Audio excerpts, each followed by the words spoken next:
Online classes में सभी का स्वागत, सभी को नमस्कार। आज first year AHDP second semester, इसमें हम फिजियोलॉजी में कल हमने EMG पाथवे के बारे में पूरी जानकारी ली और आज जो है हम पायरुविक अम्ल का भविष्य, फेट ऑफ पायरुविक एसिड का क्या बनता है, भविष्य आगे क्या होगा इसका, और ये एंटर कहाँ करेगा, कहाँ ये इसका ब्रेक डाउन होगा, क्या क्या बनाएगा, क्या चलेगा आगे, ये पूरी की पूरी कहानी आगे हम इसकी पढ़ेंगे। पायरुविक अम्ल ग्लाइकोलाइसिस EMP पाथवे का अंतिम उत्पाद है। ये हमने देख लिया पीछे इधर। इसका आगामी विघटन यानी टूटना अथवा मेटाबॉलिज्म ऑक्सीजन की उपलब्धता अथवा अनुपलब्धता के आधार पर निम्न 4 प्रकार से होता है। ऑक्सीजन अगर उपलब्ध है तो एरोबिक एक्शन है और अगर नहीं उपलब्ध है तो एनारोबिक। तो अब पहले हम एल्कोहलिक फर्मेंटेशन पढ़ेंगे। ये जो है एनारोबिक होता है। यह ऑक्सीजन की अनुपस्थिति में निम्न सूत्र के अनुसार 2 क्रियाओं के बाद में अल्कोहल में बदलता है। तो पायरुविक अम्ल पायरुविक एसिड डीकार्बोक्सिलेज एंजाइम की उपस्थिति में एसिटिल्डिहाइड और प्लस कार्बन डाइऑक्साइड बनाता है। एसिटिल्डिहाइड NADH2, ये मैंने नाम आपको पीछे बता रखे हैं क्या क्या है ये NADH2 के साथ मिलकर के अल्कोहल डिहाइड्रोजिनेज नामक एंजाइम के उपस्थिति में इथाइल अल्कोहल और प्लस जो है वो NAD, हाइड्रोजन यहाँ से फ्री हो गई, NADH2 था, हाइड्रोजन फ्री हो गई,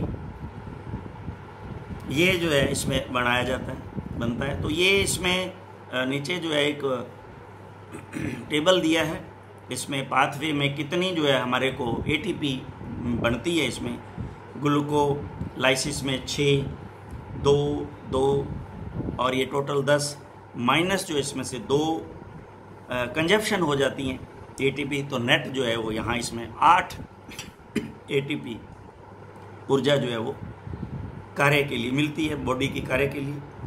oxidative decarboxylation of pyruvic acid, इसमें हमें नेट 6 ATP मिलती है। सिट्रिक एसिड साइकिल जो हम आगे पढ़ेंगे अभी पूरा का पूरा, अभी इसके बारे में पूरी नॉलेज लेंगे।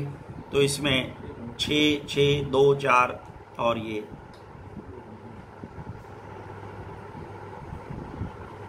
6, 12, 4, 16, तो 18 और 6, 24, नेट 24 जो है वो ATP हमें मिली।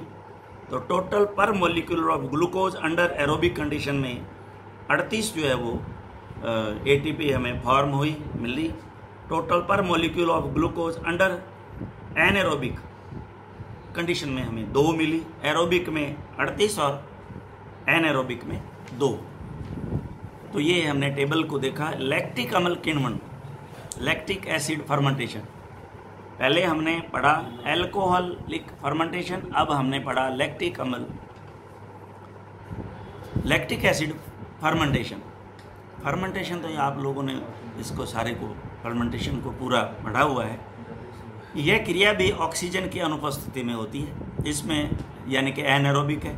इसमें प्राणी उत्त को मांसपेशियों में, ये सारी चीज़ें अपने पीछे डिस्कस कर ली हैं।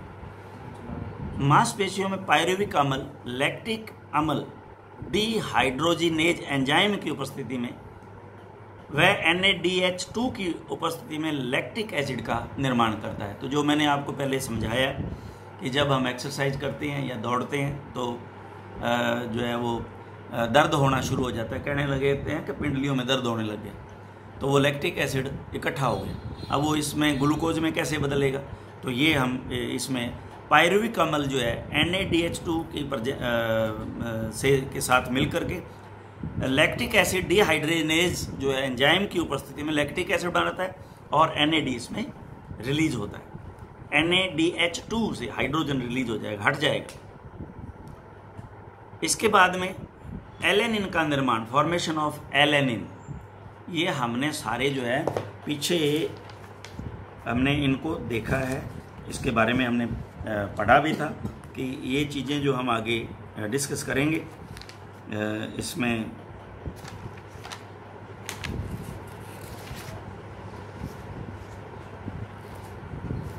ये जो पेज नंबर 129 था, इस पे हमने देखा था कि भाई ये जो है ये सर्कल जो हम बाद में पढ़ेंगे, इनकी जो है व्याख्या बाद में करेंगे। ये इसमें दिए रखा है कि इसको आगे हम डिस्कस करेंगे। तो ये वही डिस्कशन है जो इन्होंने 210 पॉइंट से पहले जो है बताया था। लैक्टिक अम्ल किण्वन और इसके बाद में एलेनिन का निर्माण, फॉर्मेशन ऑफ एलेनिन। आवश्यकता पड़ने पर पायरुविक अम्ल से अमीनो अम्ल, ये प्रोटीन का संश्लेषण भी किया जाता है अगर जरूरत पड़े तो। इसे ट्राई एमिनेशन अभिक्रिया कहते हैं। ट्राई एमिनेशन, ये ट्रांस एमिनेशन होगा। हाँ, ये ट्रांस करो, सह लगाओ इसमें, ट्रांस एमिनेशन अभिक्रिया भी इसको कहते हैं। पायरुविक अम्ल प्लस ग्लूटामेट, इसमें alanine plus alpha keto glutaric अम्ल जो है इसमें बनता है। पायरुविक अम्ल का रेस्पिरेशन वायनीय विघटन, एरोबिक रेस्पिरेशन पायरुविक अम्ल का। पायरुविक अम्ल का ऑक्सीजन की उपस्थिति, पूर्ण ऑक्सीकरण होता है ऑक्सीजन की उपस्थिति में, जिसके फलस्वरूप कार्बन डाइऑक्साइड तथा जल का निर्माण होता है, H2O और CO2 का। इसे ऑक्सीश्वसन भी कहते हैं। यह प्रक्रिया पूर्ण रूप से माइटोकॉन्ड्रिया में क्रैब चक्कर, आगे पूरा इसका डिस्कस करेंगे, क्रैब चक्कर तथा इलेक्ट्रॉन परिवहन तंत्र ETS electron transport system, electron transport system कहते हैं इसको, ETS के माध्यम से होती है तथा जल व ATP का निर्माण होता है। तो इसके अंदर पायरुविक अम्ल क्रैब्स चक्कर में CO2 और इलेक्ट्रॉन प्लस प्रोटीन इसमें जो है वो कन्वर्ट होता है। अब इसमें अकार्बनिक phosphate PI, inorganic phosphate plus electron और proton plus PDH plus O2। PDH क्या है? Plesiochronous digital hierarchy. ये जो प्लेसियोक्रोनस डिजिटल हायरार्की है, ये जस्ट जो है वो सिंक्रोनाइजेशन मैंने आपको बताया हुआ है, एक साथ एक्शन होना। डिजिटल आपको पता ही है, आजकल सारा इंडिया डिजिटल हुआ है। और हायरार्की कहते हैं इस तरह, ये हायरार्की है। हायरार्की कहते हैं जैसे नीचे जो है एक चपड़ासी है, एक ऐसा मैनेजमेंट होता है जिसके अंदर कंट्रोल होता है। नीचे 4th क्लास है, उसके बाद में आपने देखा कंपाउंडर है, डॉक्टर है, फिर आगे वो देखिए ऊपर डायरेक्टर बैठा हुआ है, फिर डायरेक्टर के बाद में ये हायरार्की जो आपने एक्सटेंशन में आप पढ़ोगे, हायरार्की है जो कंट्रोल ऊपर है और वो नीचे फैलाव लेता जा रहा है। इसी तरह से ये जैसे आप इसको यूँ समझ लो, BSNL का चैनल टावर लगा हुआ है, तो एक जगह कंट्रोल है लेकिन वो वाइब्रेशन तो सब जगह जा रही हैं। इसी तरह से ये इलेक्ट्रॉनिक सिस्टम होता है इस बॉडी में भी। तो इसमें क्या होता है कि ये जो अकार्बनिक फास्फेट है, यानी कि PI, इनऑर्गेनिक फास्फेट, ये इलेक्ट्रॉन, प्रोटॉन और प्लस PDH और प्लस ऑक्सीजन की मौजूदगी में ETS, ये वही इलेक्ट्रॉन ट्रांसपोर्ट सिस्टम के माध्यम से जल व ATP में बदल जाता है। ATP यानी कि एनर्जी जो है हमें मिलती है। तो अब हम इसमें क्रैब साइकिल को, क्योंकि ये पायरुविक अम्ल जो है वो क्रैब साइकिल में एंटर जो है वो करता है, तो इसके बारे में आज जो है क्रैब साइकिल की हम व्याख्या आज इसकी शुरुआत करते हैं। और जो कि बड़ा ही इम्पोर्टेंट है। इसके कुछ पड़ाव, इसके लगभग जो है वो शायद मैं देखता हूँ कि 10 बिंदु कम से कम है, 10 एंजाइम इसमें काम आ रहे हैं। तो ये सारे के सारे हमें कहीं ना कहीं, या तो क्रेब्स साइकिल ही कई बार पूछ लिया जाता है, तो इसको आप ध्यान से सुने और अच्छी तरह इसको जानकारी लें। क्रेब्स साइकिल आप लोगों ने वैसे तो +2 में जो है पढ़ाई है अच्छी तरह से, लेकिन जो शायद एग्रीकल्चर से हैं शायद उनके बारे में मुझे नहीं पता, लेकिन बायोलॉजी से स्टूडेंट हैं, उन सब ने क्रेब्स साइकिल के बारे में जानकारी है उनको। तो क्रेब्स साइकिल, इसे try carboxylic acid cycle, TCA cycle भी कहते हैं, कई नाम है इसके। ग्लाइकोलाइसिस का अंतिम उत्पाद अभी हमने देखा पायरुविक अम्ल होता है, जिसका अपघटन O2 की उपस्थिति में यानी कि एरोबिक क्रेब साइकिल में होता है। लेकिन इस चक्कर में प्रवेश करने से पूर्व पायरुविक अम्ल को एसिटिक को एंजाइम एसिटाइल CoA में परिवर्तित होता है। ये एसिटाइल CoA में परिवर्तन हो जाता है पायरुविक एसिड का होता है। यह प्रक्रिया साइटोप्लाज्म में संपन्न होती है और इसके बाद यह माइटोकॉन्ड्रिया में प्रवेश करता है, जहां वास्तविक क्रेब साइकिल संपन्न होता है। तो माइटोकॉन्ड्रिया में एसिटाइल CoA एंटर करता है।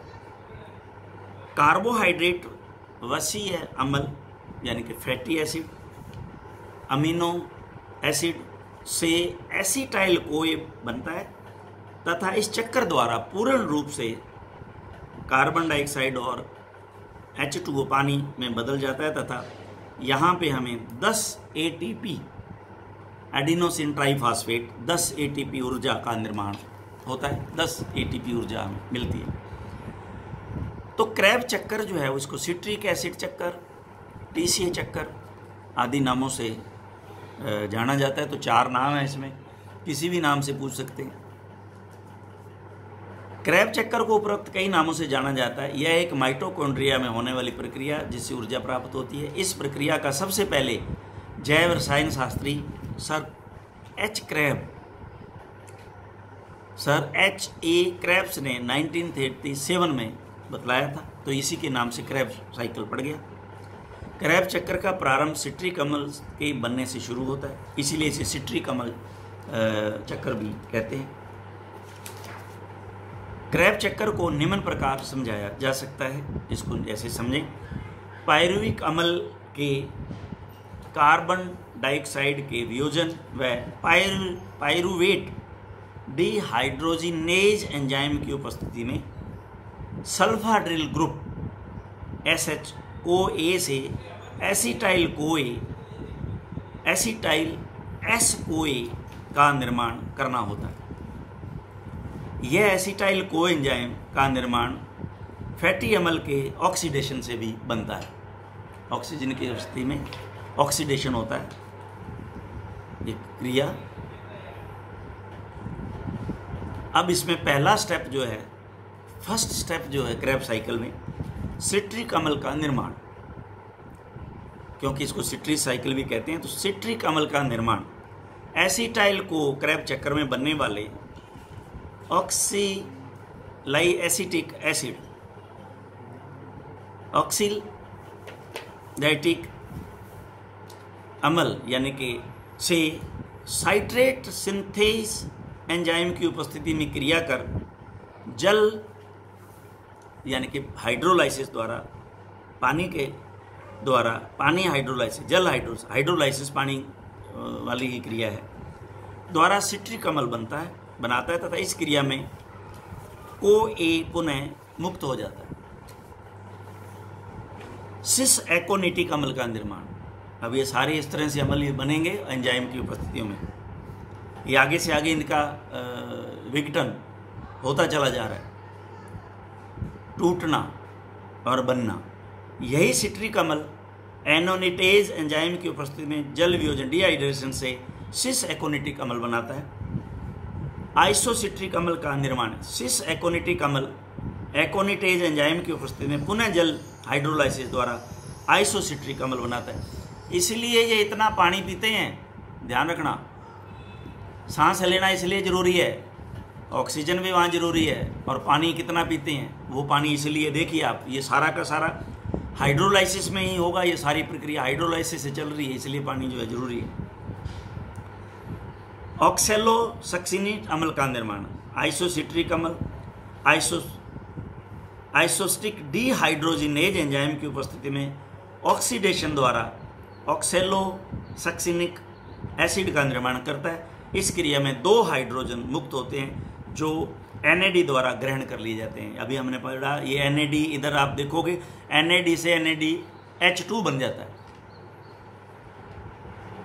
ऑक्सैलोसक्सिनिक डीकार्बोक्सीकरण, डीकार्बोक्सिलेशन, ऑक्सैलोसक्सिनिक अम्ल का डीकार्बोक्सिलेशन एंजाइम की उपस्थिति में डीकार्बोक्सिलेशन होने से क्रैब चक्र में 5 कार्बन युक्त अल्फा कीटो ग्लूटेरिक अम्ल का निर्माण होता है।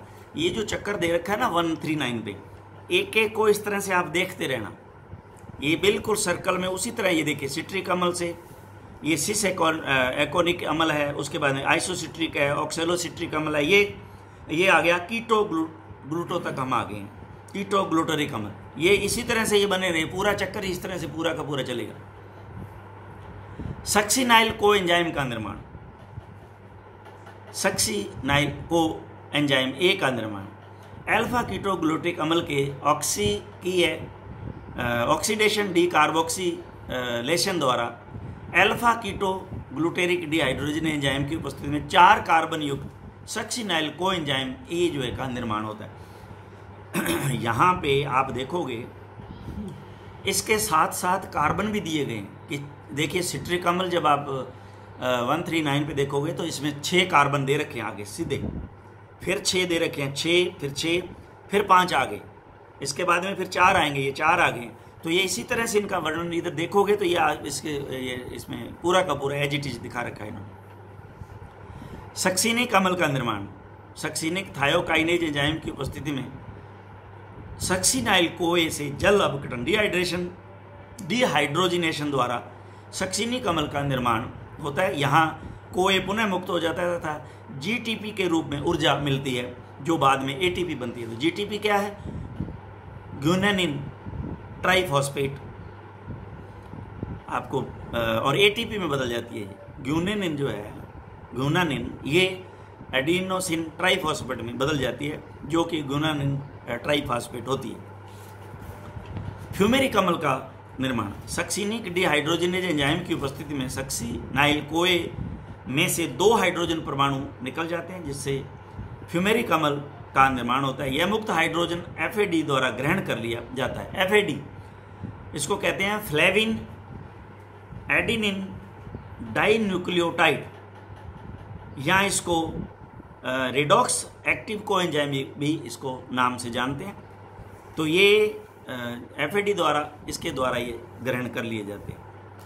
मैलिक अम्ल का निर्माण, फ्यूमेरेज एंजाइम की उपस्थिति में वाटर एडेड से जल की उपस्थिति में मैलिक अम्ल, मैलिक एसिड का निर्माण होता है। और ये इसका 10वां जो स्टेप लास्ट है, ऑक्सैलो एसिटिक अम्ल का निर्माण, क्रैब चक्र के अंतिम पद में मैलिक डिहाइड्रोजिनेज एंजाइम की उपस्थिति में मैलिक अम्ल में से 2 हाइड्रोजन परमाणु वियोजन हटकर ऑक्सैलो एसिटिक अम्ल का निर्माण करते हैं जो एसिटाइल को एंजाइम से क्रिया कर क्रैब चक्र को पुनः प्रारंभ कर देता है। तो ये पूरा का पूरा हमने चक्कर जो है वो पढ़ा। इस संपूर्ण चक्कर में 6 कार्बन परमाणु वाले सिट्रिक अम्ल में 2 कार्बन परमाणु CO2 के रूप में मुक्त होते हैं। तो अभी देखो 6 कार्बन है ये इसके अंदर, शुरू से चलते हैं, ये मैंने आपको समझाया। और एक पद 5वें पद में आकर के ये अल्फा कीटोग्लूटारिक अम्ल बनने के दौरान वह दूसरा 6ठा पद यानी कि पोजीशन इसकी सक्सिनाइल को ए बनते समय इस प्रकार 4 कार्बन का ऑक्सैलो एसिटिक एसिड का निर्माण होता है। यही अंतिम उत्पादन पुनः एसिटाइल को से मिलकर चक्कर की निरंतरता को बनाए रखते हैं। तो ये इसमें सामने घबराने की ज़रूरत नहीं। ये कार्बन भी दे रखे हैं 6 6 6 5 4 3 कहाँ कहाँ हैं, ये लास्ट में जो बताया ना ये यहाँ दिए हुए हैं, इनको आपने अच्छी तरह से देख लेना।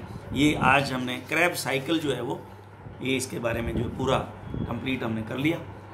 नेक्स्ट जो है बाद में देखेंगे। Thank you very much.